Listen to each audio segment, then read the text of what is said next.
So we started our book, The One and Only Ivan. There he is. He's a silverback gorilla, and he lives in a cage in a mall where people come and look at him and press their noses up against his glass cage. And we left off. He was telling you a little bit about his friends that live there. Stella, who is an elephant, and Bob, who is a stray dog that is not part of the circus act. But he'll come in to the story in a little bit. All right, so part 2, starting with the chapter Artists. Here in my cage, I do not have much to do. You can only throw so many me-balls at humans before you get bored. A me-ball is made by rolling up dung until it's the size of a small apple, then letting it dry. I always keep a few on hand.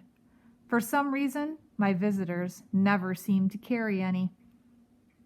Think about what a me-ball is. Oh boy.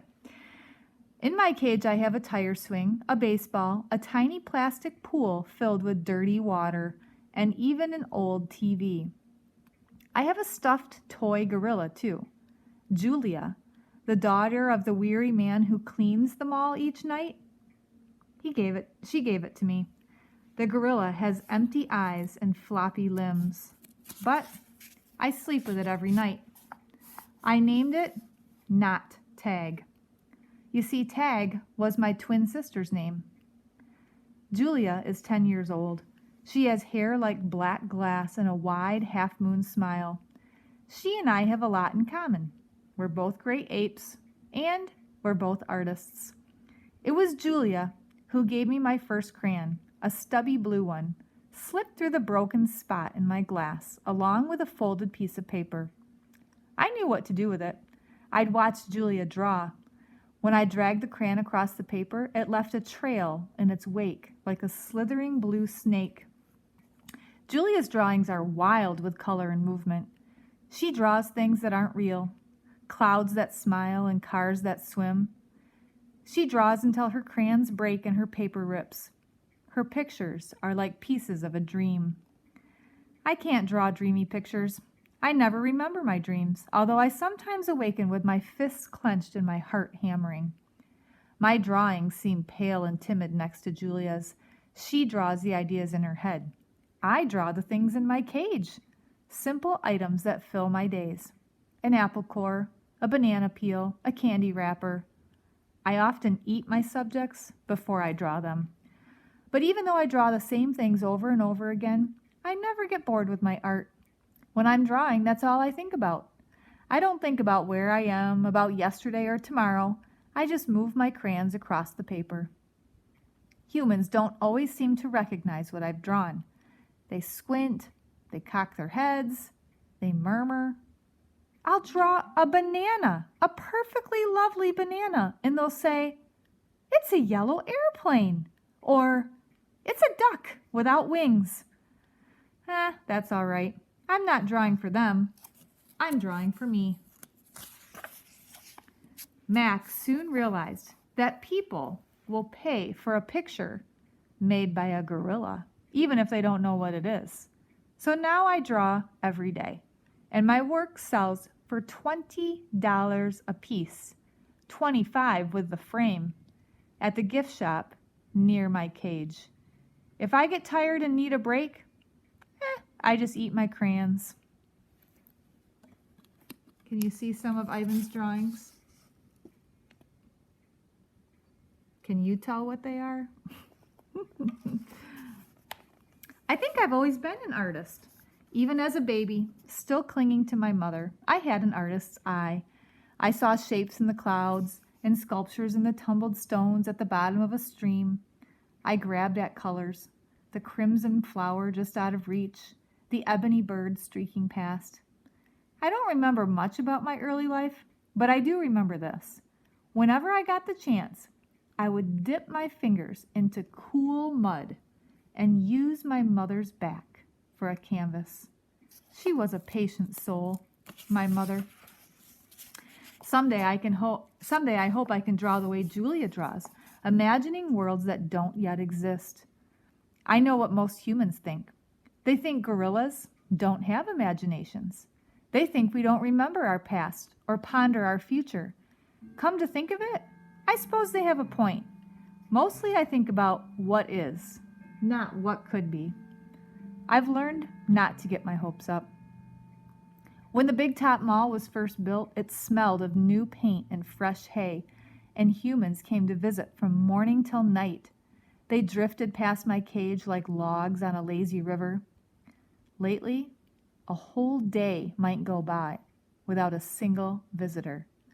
Mac says he's worried. He says, I'm not cute anymore.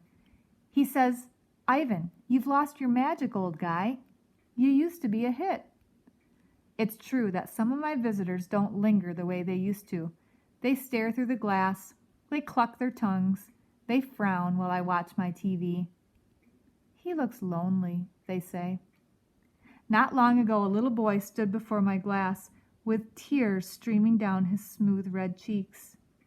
He must be the loneliest gorilla in the whole world, he said, clutching his mother's hand.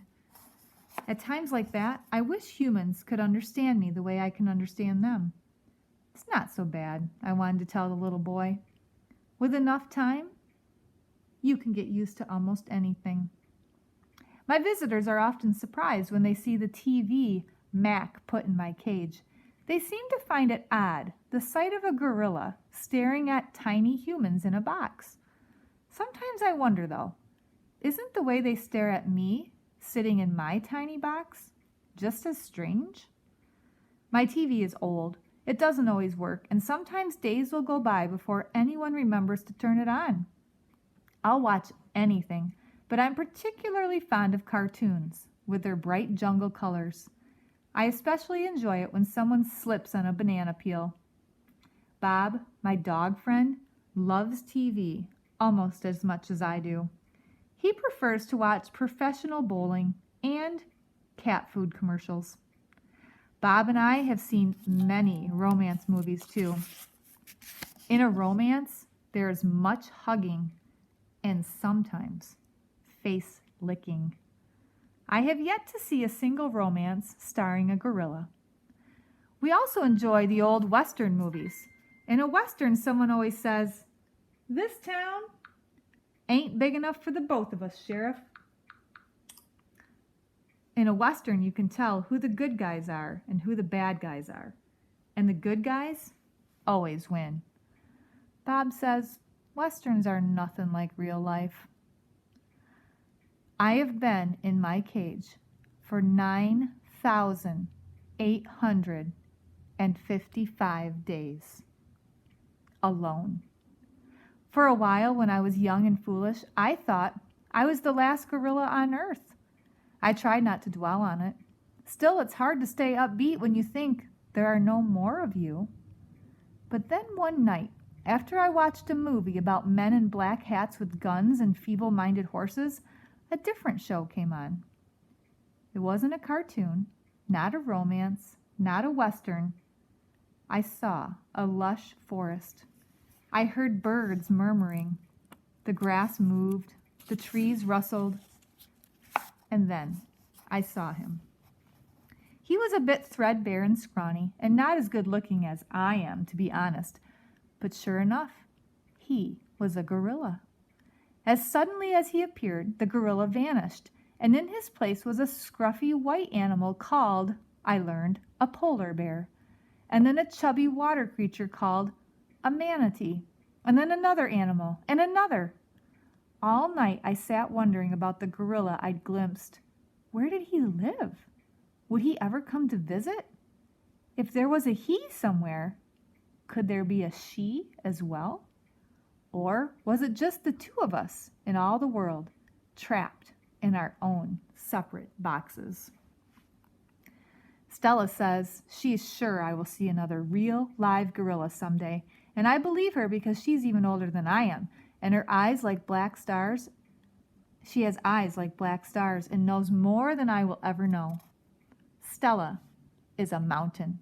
Next to her, I'm a rock, and Bob is a grain of sand. Every night when the stores close and the moon washes the world with milky light, Stella and I talk. We don't have much in common, but we have enough. We're huge and alone, and we both love yogurt raisins. Sometimes Stella tells stories of her childhood, of leafy canopies hidden by mist and the busy songs of flowing water. Unlike me, she recalls every detail of her past. Stella loves the moon with its untroubled smile. I love the feel of the sun on my belly. She says, "It is quite a belly, my friend." And I say, "Thank you. So is yours." We talk, but not too much. Elephants, like gorillas, do not waste words. Stella used to perform in a large and famous circus, and she still does some of those tricks for our show. During one stunt, Stella stands on her hind legs while Snickers jumps on her head. It's hard to stand on your hind legs when you weigh more than 40 men. If you're a circus elephant and you stand on your hind legs while a dog jumps on your head, you get a treat. If you do not, the claw stick comes swinging. Elephant hide is thick as bark on an ancient tree, but a claw stick can pierce it like a leaf. Once Stella saw a trainer hit a bull elephant with a claw stick.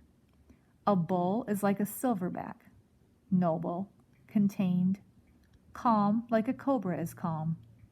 When the claw stick caught in the bull's flesh, he tossed the trainer into the air with his tusk. The man flew, Stella said, like an ugly bird, and she never saw the bull elephant again. Stella's trunk is a miracle. She can pick up a single peanut with elegant precision, tickle a passing mouse, tap the shoulder of a dozing zookeeper. Her trunk is remarkable, but still it can't unlatch the door of her tumble-down cage. Circling Stella's legs are long ago scars from the chains she wore when she was younger. Her bracelets, she calls them. When she worked at the famous circus, Stella had to balance on a pedestal for her most difficult trick. One day, she fell off and injured her foot. When she went lame and lagged behind the other elephants, the circus sold her to Mac. Stella's foot never healed completely. She limps when she walks, and sometimes her foot gets infected when she stands in one place for too long. Last winter, Stella's foot swelled to twice its normal size. She had a fever, and she lay on the damp, cold floor of her cage for 5 days. They were very long days. And even now, I'm not sure she's completely better. She never complains, though, so it's hard to know. At the Big Top Mall, no one bothers with iron shackles. A bristly rope tied to a bolt in the floor is all that's required. They think I'm too old to cause any trouble, Stella says. Old age, she says, is a powerful disguise.